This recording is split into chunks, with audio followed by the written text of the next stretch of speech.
Amosi janeno mar Kala TV kageno ni iriyo maber. En odiochieng' mar ngeso kanyo ka en sechego mag weche tuke ka en sa maromo kanyo 8:07. Kaka pile odiochieng' ma ji ikore gi tuke mopogore opogore.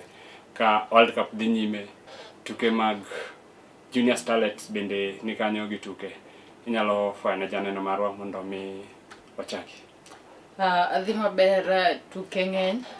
Junior Starlets kawuono gi tugo tielo mokwongo mano girado gi South Africa i pinyno ma South Africa.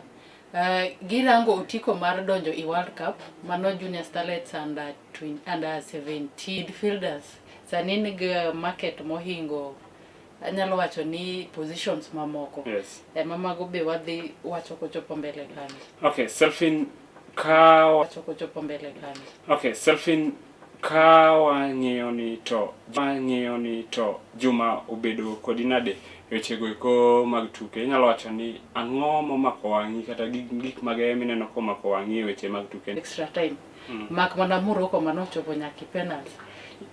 Nitie kane chopo time moro to olo donjo. Onge gima koro gitugo. Mana anyalo wacho ne mako wang'a sana.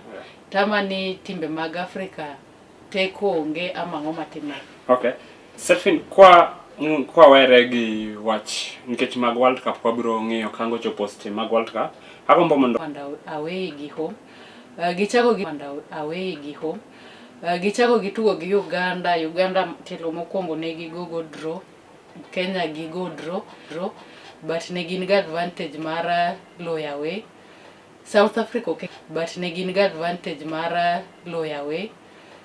Africa ok en tim mayot. Manyiso ni Junior Starlets nigi tich matek sana. Kirango mayand gin Tanzania ka gitugo Sekafa chiwo gimiyo national team. But gisani kirango nitie jotugo mane onge matimre nade omedre squad. Manyiso ni South Africa ok yot, lakini gima nyaka gitem giyud draw gi South Africa. Owacho kanyo ni gima owinjo bed ni gitimo maduong' en ni nyaka gibed mentally fit ne tugo magin godo gi South Africa. Nyalo bedo ni ka Uganda gogi, but gi South Africa ok nyal affect gi mentally nikech gidhiyo ka ging'eyo ni ma is a different competition. Ok en moro mane gitugo Sekafa cha. Mane gidhi ka ging'eyo ni ma gima wasebedo ka wa fighting. Ok nyal affect gi mentally. Gidhi tugo kacha. Chelo Koyo osebedo ga ka mako ga gol ne Junior Starlets. Nikech iyudo ga kane gitugo gi Namibia. Second leg Cheche nowilo nyaka jagol. Manyiso ni the first option en Michelle Okoye. Manyiso ni the first option en Michelle Okoye. Manyiso en the first option en magidhi tiyo kode. Alafu kwa danje defense kanyo wan kod Flavian Katenje, Bavelin Awuor, Brenda Awuor, Jael Nanjala, Flavian Katenje, Bavelin Awuor, Brenda Awuor, Jael Nanjala, wan gi Noela Akuku, Lindy Wei Atieno, gi Beryl Awuor. Alafu kwa doke attacking kata jotugo maloyo wan kanyo kod Emilia Dhiambo, Elizabeth Alizeba, Brenda Chieng, Tabitha Wambui, Gaudensia Maloba kod Faith Boke. Nani Selfin tuke gi kata jotugo ma mbele mag Cheche. Sana kanyalo chako midfield. Lindy Wei. Yes. Akege momiyo nani tiyo kode Mildred Cheche. Nikech kata kana rango kane gitugo. Iparo ni kwa kao Faith Boke wariwo kanyo gi Brenda Chieng kod Elizabeth. Neno ka otugo wachni otiyo gi formation mar strikers adek mbele. Alafu midfield opong'o. Dong ma pano nyalo geng'o nikech ing'eni king'iyo South Africa gitugo ga mpira moro ma mostly giringo gi e wing. And then sama giringo gi e wing Kaopo ni Cheche dhi weyo wings mag Starlets open, ere kaka ma nikech ma tugo ma neno ka thothne onyalo bedo tugo midhi loth through midfield. Ka wanyalo wacho ni defense, Yeah. en micho defense, Yeah. en micho kodea central defense, alafu wati gi Brenda Wuor, Yeah. Jen Nanjala, alafu kod Ruth na Mulongo. To Pauline Namisi king'iyo jatugo Pauline Namisi, anyalo wacho ni ma jatugo manigi experience e team ni, kendo mostly kata king'iyo kaka osebedo kotugo, inyalo wacho ni en achiel kuom jotugo ma alafu kichako ing'iyo VIP giluoko nyaka Sh1,000. Wach mar duoko pap, keto pap nono ni Mokwongo anyalo wacho ni adhula mar Wakeni ok yudga support as such madwarore, nikech adier nitie jok makia nitie tuke ailago madhi mbele. Gikia nitie under 17 gitugo ni gidwa qualify for World Cup. Nitie jok mabe kia ni samone gise qualify i World Cup. Manyiso ni keto pap nono idwaro support mar jatugo namba 12. Nikech home support ben gi advantage, okonyo moloyo owere gi mag Junior Starlets, kendo jumani mae owere gi mag Junior Starlets, kendo jumani mae juma manyalo wacho ni wasebedo gi weche mang'eny selfing ka ywaruok nyocha osebedo wach mar FKF inyalo paro osebedo story ma igoyo juma. Kata kamano e jumani Sekafa, FIFA kod CAF nobedo piny gi duol mochung'ne adhula pacho kae FKF ma ne gichopo e winjruok. Kama inyalo paro kama e juma ma Mariga nomosore gi Hussein to ne gichopo e winjruok moko kanyo, kendo e winjruok mane ochope ka yudo ka en winjruok mane ing'i jalup jako mar FKF ne en personal interest, ne ken ni interest ni Kenyan football.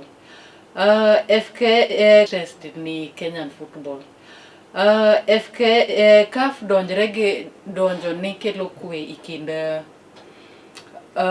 Hussein gi Mariga, nikech Kenya onego bed no host AFCON higa manyien, manyiso ni ne gi endelea gi ywaruok. Ne samo government be nyalo donje to giti kanyachiel kuom higni 4. Kitimo yiero machielo, kila ng'ato nyalo goyo campaign mare, lakini gisani nyaka giti karachiel. Nikech king'iyo kanyo bende yudo ka FIFA temo ng'iyo independency mar duol machung'ne adhula. Be duol mochung'ne adhula oyudo thuolo mar chung' kar kende, koso en duol ma itayo gi jok mopogore. Nitie joma odonje nikech yudo kama e duol ma nyocha ka ywaruok owuok yudo koluong duonde mopogore opogore mochung' kata machalo kaka EACC gini mondo chak timo investigation. Obila gini odonje mar timo investigation, kata DCI nitie. Manyiso ni ne FIFA temo ng'iyo ni duol mochung'ne adhula pacho ka onge that independence kata onge chung' kar kende, manyiso ni en duol mochung'ne adhula ma pacho ka. Kata kamano gi mago kod weche mamoko motenore kod FKF, wabro neno ni FKF ochopo kanye, ywaruok mare ma osebedo ka neno pile ni en gima wanyalo wacho ni ok en gima bro rumo gi sani selfing, kendo en gima pod wabro neno to oluwo kanye. Mano kendo wachako wang'iyo gik ma wanyalo wacho ni tuke selfing, koro kwadwoko wang'iyo nitie tuke ma bende dhi nyime ma wanyalo wacho ni FKF Kisumu branch kata County Branch League ma bende dhi nyime. Odiochieng' ma kawuono nitiere Premier League, Kenya Premier League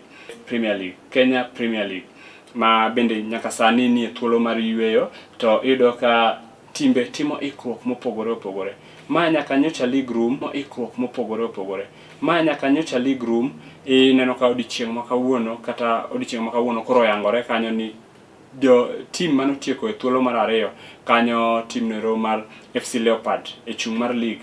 Iyudo ka jatend piny bro host gi kanyo chieng' tich 2 gibro dhi timo limbe e par piny jatend piny mar neno ni gimbende ojenggi iwacho ni wanawekewa mawe. Okrach oro kagidhiyo. Okrach oro kagidhiyo. Gibe gine watengewe kachopo next season. Tiwinjo mana FC Leopard ema iwinjre i league. Kechakirango kawawuoyi FKF leagues ma Kenya. Nitie teams monego bed ni dhi tugo Kagame ka. Kata obedo ni list bana neno piny ka piny golo jotugo achiel. Akia gimomiyo kamano nikech mokwongo nonego bed ni Kenya dhi gi Police FC. Police FC to gi Gor Mahia. Gi Police FC kod Gor Mahia. Emano win okombe mar league ma pacho kaendi. Kidhi Tanzania ne ni Yanga to gikawo Yanga. Gikawo Simba. Manyiso nang'o? Nyiso ni nitie criteria mane gitiyogo ama samoro Yanga nyalo bedo nitiere osechopo rang'iny mamare makonyala tugo gi timbe ma dhi tugo kanyo nikech adier Kagame Cup emiyudo ga ne gorigo e group stages. Mike kama ka goro chope to wach mar group stages rumo. Selfen ikruok bedo ne league manyien kendo king'iyo kanyo to wamedie Salim Babu. Salim Babu ema notero 20 higa mar 2024 notero under 17 team mar joma chuo mani tugo Kisumu kaendi go notero gi nyaka semis. Aparo nodhi kodgi maber sana. Salim Babu mosebedo Police FC. Ineno Police no perform time ne maniluoko nyaka Police ne PSG ma Kenya. Salim Babu anyalo wacho ni en a good coach. Migori make anyalo wacho ni make a good decision. Manyiso ni season manyien competition dhi bede sana i league ma Kenya nikech wadhi bedo gi Gambani mano FC Leopard to ni nene FC Leopard notieki namba 2 kawachako wamede Salim Babu yudo thuolo pacho ka mar tayo league maduong'. Kiko obeda nen foreign coach. Igo nyalo bedo foreign coach to karen tourist. Kendo onyalo bedo foreign coach obiro i league ma Kenya tiyudo ka league ma Kenya timre nadi bage nikech coach ma Kenya bin for matas wach mar Salim Babu iwere gi Matano. Wang'iyane wach mar Babu iwere gi Matano. Wang'iyane wach mar Shabana FC kelo coach ma wanyalo wacho ni gikelo japiny malo moingo league ma Kenya makata ka otieki namba 15 onyalo temi league ma Kenya but Shabana dhi kawo ng'ama otieki namba 10 biro bedo coach mar to ma en team ma wanyalo wacho ni dwaro okombe kendo piem mar neno ni king'iyo kaka Shabana notugo last season wanyalo wacho ni Shabana ne ni rang'iny manonyiso neni malo manyiso ni geno kata ma pinje maoko chopo malo. King'iyo rang'iny michulo gi pinje maoko chopo malo. King'iyo rang'iny michulo gi kata kit chudo michulo gi chudo michulo coaches magwa ma pacho ka gi chudo michulo coaches magwa ma pacho ka. Donge aparo ni ma en thuolo makoro wambende winjo bed ni wamiyo coaches wa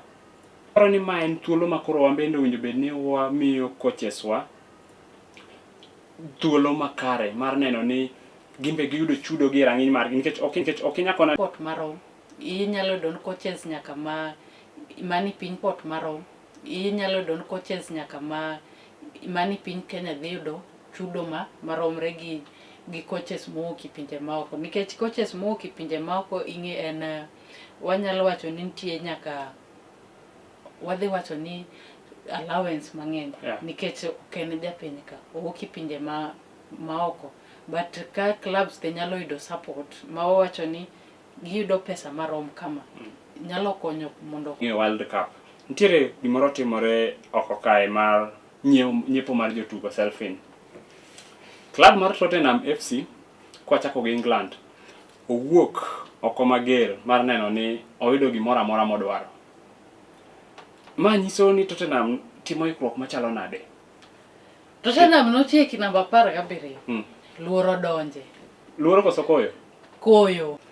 To kiduogi to kiduogi ng'iyo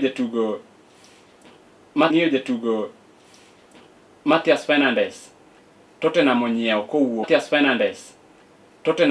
kowuok West Ham gomenda maromo $85 million. Sandro Tonali ma bende wuok e club mar Champions League, EPL. Samo Dizebi ne rango kaka notugo sana Champions League, but ne kaparo no nyalo dhi ni Tonali. Ing'eni king'e jatugo Tonali ma jatugo man nie chiro, kendo timbe mane dware yudo ka kanyo club mar Manchester United ne nie chiro, ne dware, Arsenal ne dware, Tottenham ne dware, to yudo ka Tottenham ema oneno ni okawe. To ma pod kela gimoro ka king'iyo midfield mar Tottenham, my midfield moting'o Bissouma, Tonali ama samoro nyalo temo pod opimo no oneni mane maber, nikech Gallagher be na good midfielder. Yeah. Maddison is a good midfielder. Kao midfielder mang'eny okaelewa sometimes, lakini new players go pesa mang'eny nitie en gi target, nikech ineno midfielder mostly odhi tiyo kodgi nyaka kaka strikers. Yeah. That's the advantage. Nikech king'iyo kata pod ineno ka pod odwaro Somerville, ma bende onyalo wacho ni onyalo yude kaluwore gi kit pesa ma kaka giyawo dho omenda, pod ginyalo yude. To kelo jotugo machalo kama, Bentaka pod ni kae, ma bende go midfield mar Tottenham. Sarr ni kae e midfield mar Tottenham. Tottenham ni midfield ne nyiso ni, nikech king'iyo onyalo wacho ni king'iyo kaka timbe timo transfer self-in sani, mostly teams build a midfield season ni. King'iyo transfer ma sani timo en transfer mitimo ka timbe End up ni ginyiewo jotugo pesa mang'eny, gidhi chalo ka Liverpool.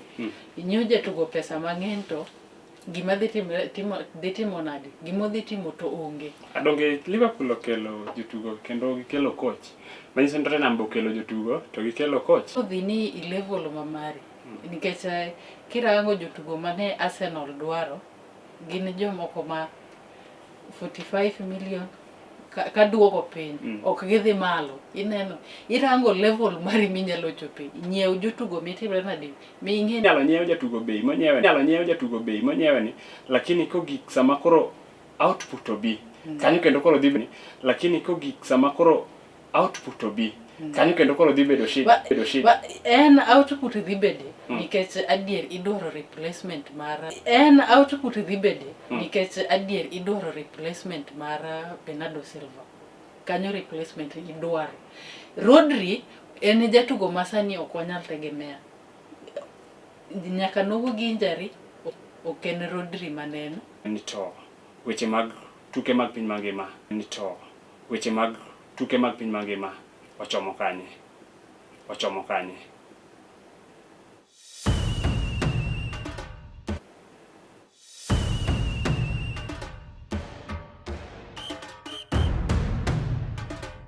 To mana e wang' jowi mar Kala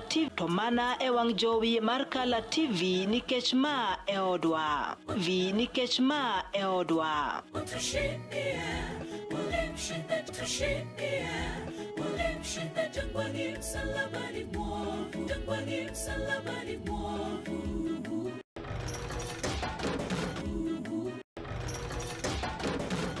Tok bedo kod odiochieng' marabora e sikunde ka iduogo pacho, yud thuolo mar kweyo pachi kendo bedo gi mor e chenro mar Bang School.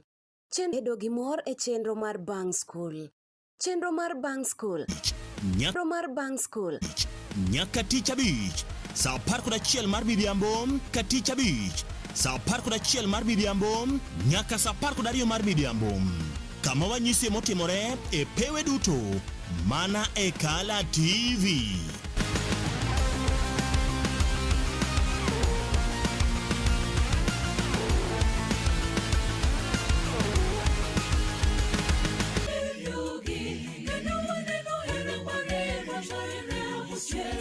Ka igwedhori gi wendego mag pak masudi machiegni gi ruodhi. Nitie nguvu nisirudi nyuma kwa mapigo. aletayo maishani mwangu. Bende wakelo ni jipo mag muma koda puonjruok mar lesson ma itayi gi Pastor Charles Odinde. I've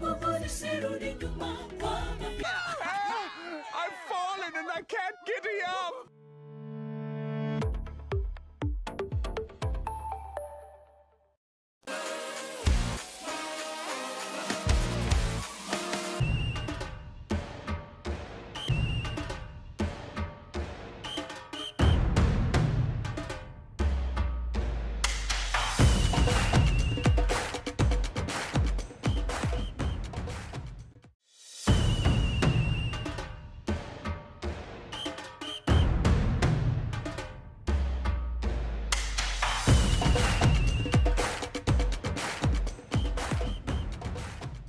Machiegni kendo janeno mar Kala TV e chenro ni mar dak tuke bang' kawo thuolo machuok mar yueyo kendo warwaki ni wagombaka kotenore gi weche go eko mag tuke. Sani adhi France.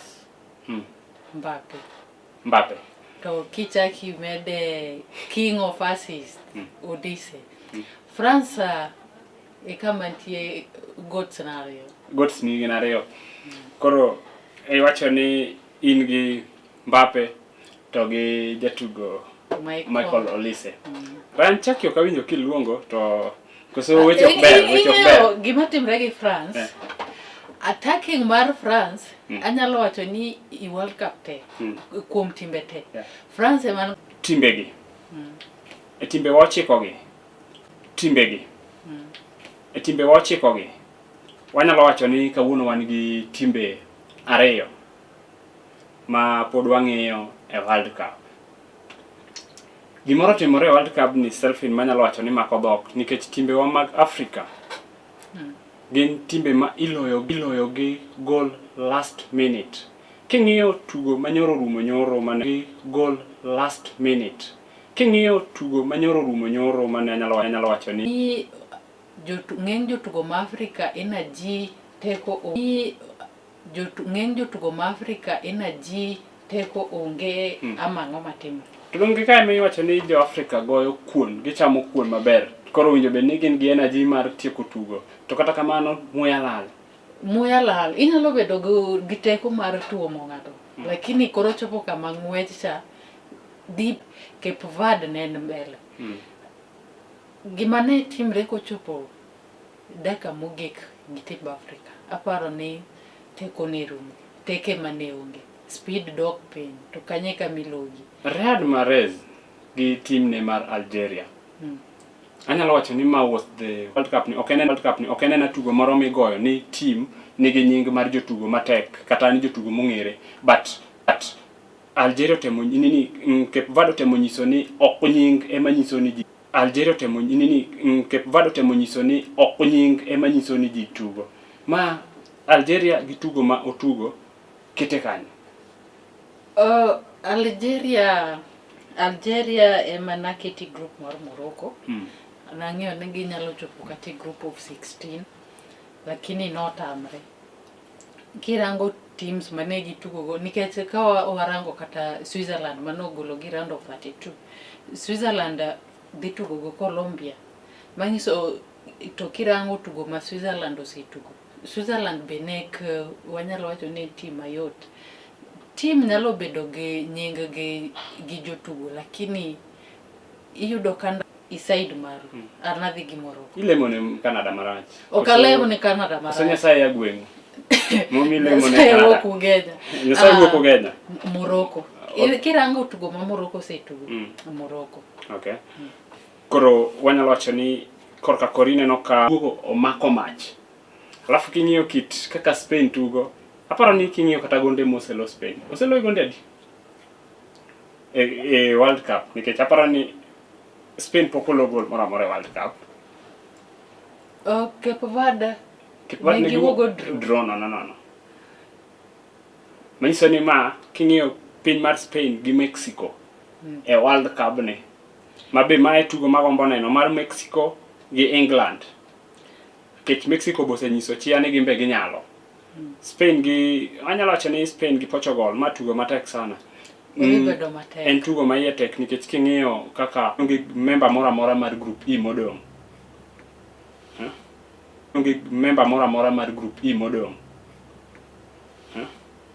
Group E noting'o mane gi mane? King'iyo Group E noting'o mane gi mane? King'iyo group E kanyo, mae nini manoting'o, anyalo wacho ni noting'o timbe machalo kaka group E kae manoting'o timbe ma wanyalo wacho ni odhi mayot ma group stages kendo inyalo wacho ni ne ok obedo kodgi mayot kendo ok ne giyude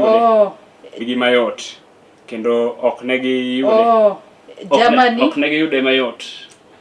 Germany, Curacao, Cote d'Ivoire kod Ecuador. Mano e group manyalo wacho ni kata gi Senegal ok nena kinyal compare gi Brazil. Ma an ka adhi gi Brazil. Mexico, England. Mate matek. Nikech Mexico ni dala to mokwongo tugo ma Mexico osenyiso ok en tugo ma onyalo bedo underrated. Thomas Tuchel bende nika ok inyalo wacho ni obedo underrated nikech king'iyo kaka team ne mar England osebedo ka tugo to nitie weakness ma kopo ni England odhi otimo ne Mexico to dhi winje matek.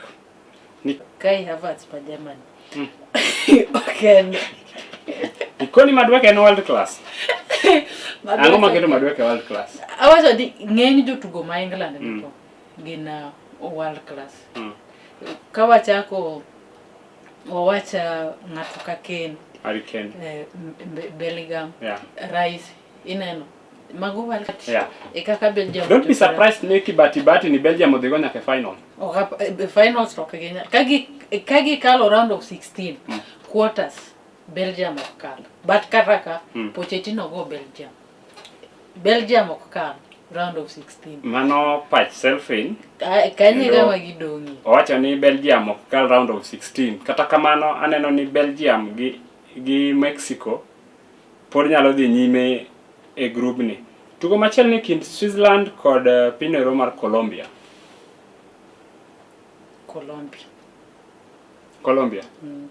Nang'o? Switzerland ema ne ni group mar rang'iny mari kikoro wang'iyo World Cup ma general. Argentina, anyalo chako gi Argentina kama nitie got mari. Argentina naneno nigi ok gibidhi sana. Lakini kaka tuke kidhi ing'e kimcheza Argentina nyalo chopo finals. Ne kang'eno nyalo chopo finals. Nang'e ni kamodhi chope kotemo en quarters. Lakini Argentina nigi advantage maduong' sana nikech ok apar ka Egypt be dhi gogi i round of 16. Gidhi donjo i quarters. Argentina nyalo chopo finals to ne ka expect. England ne nigi players ma England ye timbe mane wang'e ni nyalo chopo finals. Lakini tugo ma England osebedo ka ng'iso onyalo chopo i finals. Germany nang'e ne dhi dala kata obedo ni manyiso ni gin pod gidwaro mondo gimany jotugo sana. Ka warango ok anyalo wacho ni ang'o motimore momiyo kanegi kaka mane. King'iyo wachak gi Spain. Jatugo David Raya gi Unai Simon. King'iyo kaka ne David Raya obedo season ne mar Premier League gi form mare against form mar Unai Simon. Kata kamano yudo ka Spain insist gi Unai Simon ma bende oseketo clean sheets maromo 3 e tukene. Tiyo gi David Raya Samo benge lure nyaka gi defense ma goalkeeper Tieni. King'iyo form mar Malo Gusto e squad ma France Tieni. King'iyo form mar Malo Gusto e squad ma France. Nisano aya kiduogo Spain ti jatugo Marc Cucurella ma be sani jatug Real Madrid. Ka shida ma Dembele, Mbappe gi Olise gise maintain Desire Bakola no keta katugo gi Norway. Badier kirango tugo mane Bakolo tugo. Partner sana kama Desire Bakola chaki. Iyudo position ogintiere ji andek. Yes. To kinyalo we Desire ni tichako gi chaki. Ok nyalo we Bradley Barcola tichako gi chaki. Chaki ber ndio lakini ano vumilia minute abich moko mimie. Samonedo oketo mbele maber gi midfield. But sani gimotemo en mbelo ng'en sawa gi midfield. Gimotemo en defense. Emomi neno ka otimre nadi oketo jang wa ma luok e alwora ma Nyanza kae ka gisani to okaw yo matin kendo kwaduogo to wachako ng'iyo weche go mag skunde sekondari.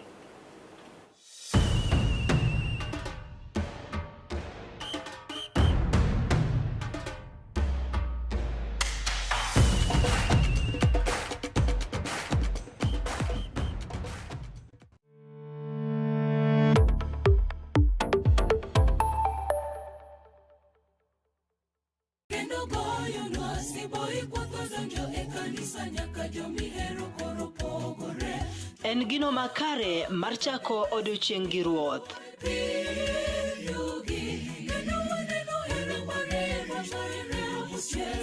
Ka igwedhori gi wendego mag pak masudi machiegni gi ruodhi.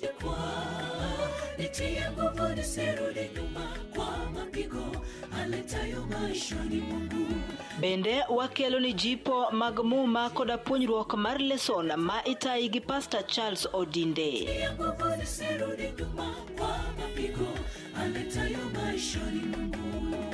Riuri koda an Brenda Agenyo Nyasuba Nyanam e chenro mar Sabato maler ngeso ka ngeso chakre sa 12 mar okinyi nyaka sa 3 okinyi to mana e wang' jowi mar Kala TV nikech ma e odwa.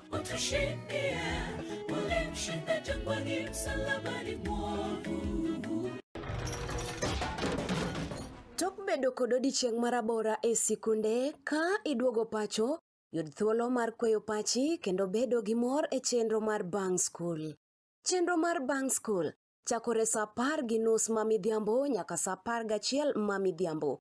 Kama inene katun mamori, ipuonjori weche mathoth, ibedo kod mor gi nyiero motimo Cathedral. Kik bai, Bang School, chenro manigi mor lilo ne nyithindo duto. Kala TV, machiegni pacho ma e odwa.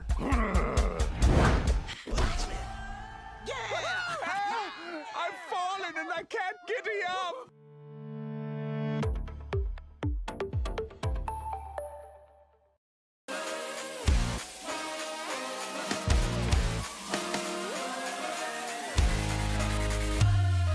Komuoch to wan kode duoko mag tuke mopogore opogore, jotugo motimogi, kuonde mag timogie, to gin tuke mage mabiro.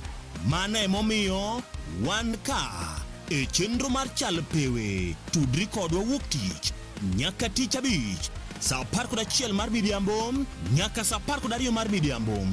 Kama wanyisi motimore e pewe duto mana e Kala TV.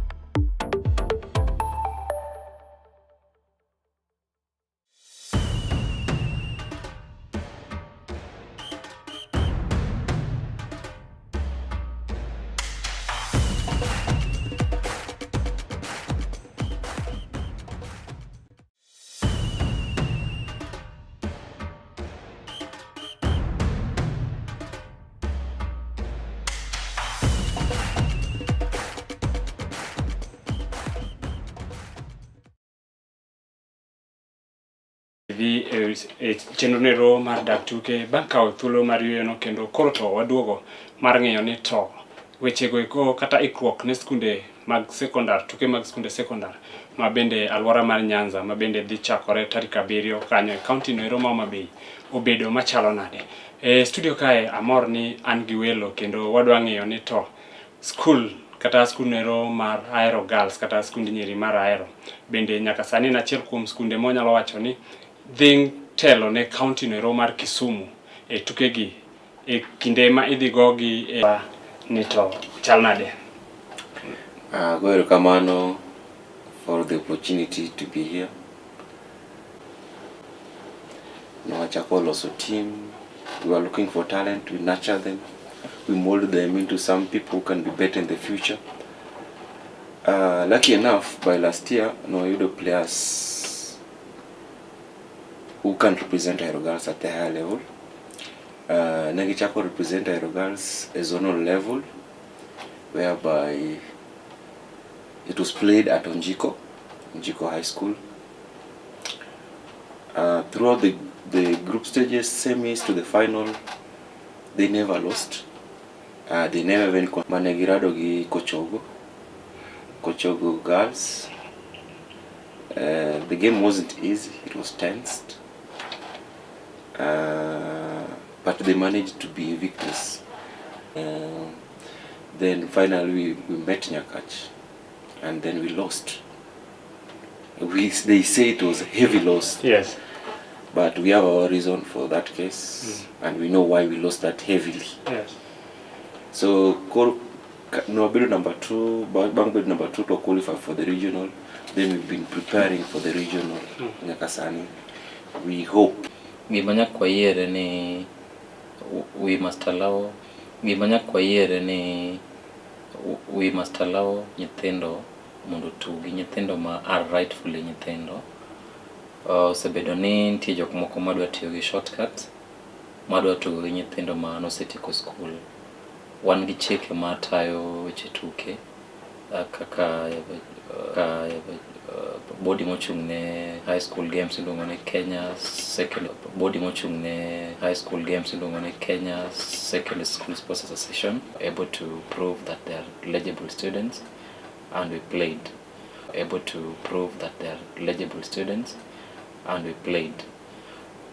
Is related to that also.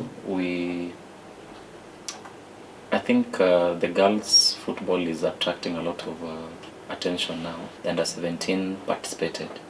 Koro ma yudo ka miyo ji kechka, for example, school kaka Nyakach Girls, wan gi Kobala, yudo ka players gi are part of the national team.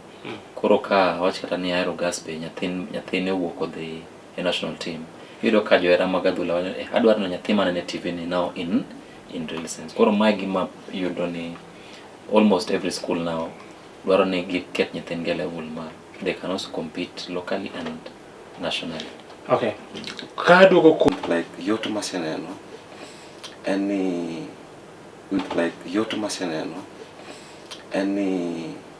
we were blessed to have talented players. One thing are determined, man can play football.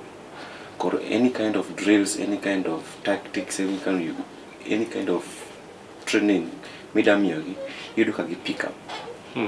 Koromano se bidoka kwa wanya nikechi. Kami yogi drill ni kondomi the two county games. Okay, ma en a challenge ma inya wacho ni uneno. Sani be king'iyo wadonge nalo mok tin ne abich to tuk tin ne abich to tukegi chakore. E kinde ma nyithigi chakore.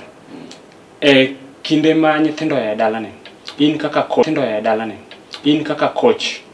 Any crop mane miketo mar neno ni I loyo time kata I dhao gi seche manitie machuok mar loyo time kata I dhao gi seche manitie machuok mar neno ni yudo the best out of your students during the regional games. Nyithinda duoko maber miyudo ni idhi kode for a long time, moko beda short term project. Ere kakidwa criteria mane midwa tiyo godo e recruiting players mondo mi ine ni team obedo strong, mondo mi coach obed gi tich mayot. Erokamano. Mokwongo tich non scouted wan gi grade 10, then wan gi players ma dhi join wa. Immediately after regionals, actually some of them should even join us as we proceed the regionals, though they will not participate, but they are one that we've scouted to nurture talents, especially ng'eny nyithindo matuko mpira gi, most of them are coming from humble background. So one thing that I really take pride about, and we are able to help. Okosebedo mayot. Kwanza an japuonj mar maths gi chem. Ting'eni kwano dwaro a lot of time with the other learners. Koro kiyudo ka every games onego bed abede pap. Kata kamano yudo ka thothne negative kata kamano yudo ka thothne negative impact wuoke. E kinde skunde, tuke mag skunde nitiere guaranteed. Kaka onyalo affect school, like if a student is injured in that fracas, yudo ka there's a time before, I think 2 years ago, the minute kodong dakika par ni due to insecurity okwadhi tugo kanyo, tugo ni ochore nyaka okwadhi tugo kanyo, tugo ni ochore nyaka mbele. Tim machalo kama mar weche tulo kata insecurity ma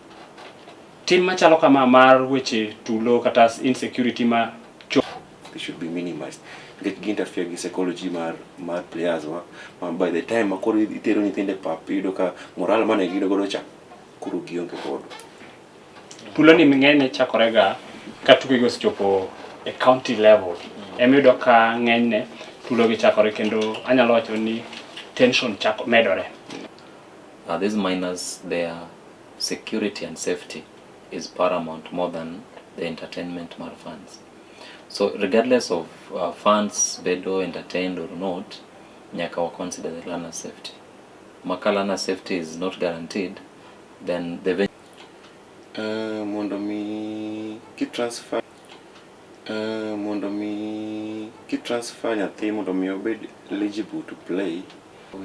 The competition allows for under 19. Kore nyado ka maybe there's a girl or a student who is maybe 20 years or 19, but then again onyalo meet 90 days rule. Mano is also considered to be ineligible. So we have coming to school nyangene gine the team. Mano is one. Then two, we are also banking on support from the county. And also our head of institution, the principal. We are in mi kata target mari gi group ni nikech tactics to kinya konowa, mano kikonowa to chal ka gima ikwalo ne jomoko penj. Yes, expectations magi as a coach e pool A mauntie. You know, as a coach, expectation will be Kimtimbarego, we expect a tough match. Defensive wise they are good, attacking wise we are good, they are good. So you know, a game is 3 ways. They prefer the short passes, then Magina prefer the wide, then that's how they scored. And then you see Kobala, then that's how they scored. And then you see Kobala didn't concentrate on Kanwa clear players. One of my key players was the one under contention. One of my key players was the one under contention. So we had even to go there and log in the portal for her to be cleared.